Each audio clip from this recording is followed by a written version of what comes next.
चरक जब गुरुकुल में पढ़ते थे तो वह दुर्लभ जड़ी बूटियों के अनुसंधान पर शिक्षण प्राप्त कर रहे थे। एक बार उनके शरीर पर बहुत गहरा जख्म उभर आया। उसे ठीक करने के लिए उनके गुरु ने एक विशेष जड़ी बूटी के बारे में बताते हुए कहा कि जाओ उस जड़ी बूटी को ढूंढ कर ले आओ।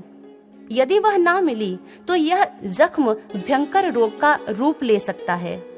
चरक उसी समय उस जड़ी बूटी को ढूंढने के लिए निकल पड़े।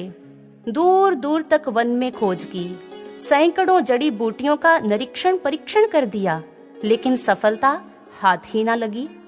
इस प्रकार कार्य में निराश होकर लौटने के पश्चात गुरु ने चरक से कहा, पुत्र, वह जड़ी बूटी आश्रम के ही पीछे लगी है, जाओ और वहां से ले आओ। चरक उसी समय वहां गए। औषधि का प्रयोग कर कुछ ही दिनों में ठीक भी हो गए। फिर एक दिन चरक ने गुरुदेव से प्रश्न पूछा, गुरुदेव, यदि वह जड़ी बूटी पीछे आश्रम में ही लगी थी तो आपने मुझे उस लंबी खोजबीन में क्यों भेजा? गुरु ने कहा, पुत्र, तुम में खोज की लगन लगाने के लिए, क्योंकि लगन लगाना अधिक महत्वपूर्ण था।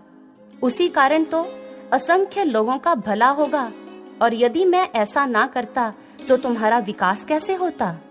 यही तो है गुरु की परीक्षा, जो सदैव बनाने के लिए, निर्माण करने के लिए होती है। परीक्षा भी एक प्रक्रिया है शिष्य के निर्माण की। भावना छिपी गुरुदेव की, इसमें शिष्य के कल्याण की। जड़वत हृदयों में भी वो चैतन्यता भर देता है। उपचार करता बन के कठोर, मोम उसे कर देता है। दृष्टि सदा ही रहती शिष्य पर दीनन की, दयावान की। परीक्षा भी एक प्रक्रिया है शिष्य के निर्माण की। गुरु नहीं चाहते शिष्य का शिष्यत्व कहीं से भी कच्चा रह जाए। एक कुम्हार की तरह गुरु परीक्षा के माध्यम से शिष्य को ठनका ठनका कर देखते हैं।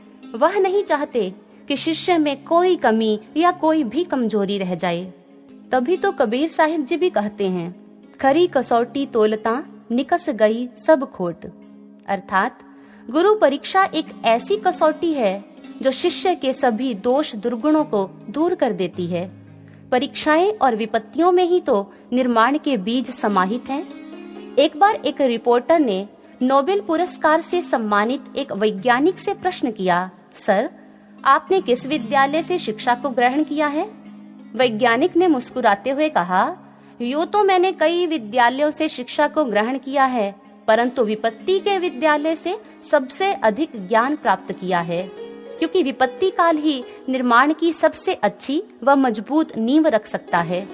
इसी प्रकार जब हम भी परीक्षाओं के दौर से गुजरते हैं तो वह काल प्रलय काल लगता है, लेकिन इस प्रलय के दौर में हम यह नहीं समझ पाते कि इसी के पीछे तो निर्माण के बीज छिपे होते हैं। शिव का तांडव यही तो समझाता है कि प्रलय नहीं होगा तो सृजन कहां से होगा। गुरु रूपी शिव शिष्य के जीवन में आकर अपनी जीवन लीला द्वारा हमारे जीवन में परीक्षा की ऐसी प्रलय मचा देते हैं ताकि वे एक एक कण पर, एक एक पक्ष पर हमारा निर्माण कर पाए। इतिहास साक्षी है कि परीक्षाओं की अग्नि से निकलकर ही शिष्य कुंदन बनकर सामने आते हैं। वही कुंदन रूपी शिष्य जब पूर्ण गुरु के नेतृत्व में एकजुट होकर आगे बढ़ते हैं तो वे ऐसा इतिहास रचते हैं जिसे युगों युगों तक याद किया जाता है। इसलिए पूर्ण दृढ़ता व प्रेरणा के साथ हमें भी हर परीक्षा से पास होना है, ताकि स्वर्णिम उज्जवल भविष्य का अंग हम भी बन सकें। बस यही स्वर जीवन बन जाए कि फहराएंगे हम धर्म ध्वज अपना उन ऊंचे शिखरों पे जाकर, जिनकी बुलंदी को पर्वत भी देखेंगे वो अपनी नजरें उठाकर। तैयार हैं हम देने को अब तो समय के हर एक इम्तिहान को, हम दिव्य ज्योति से रोशन करेंगे अंधेरों भरे इस जहां को, अंधेरों भरे इस जहां को।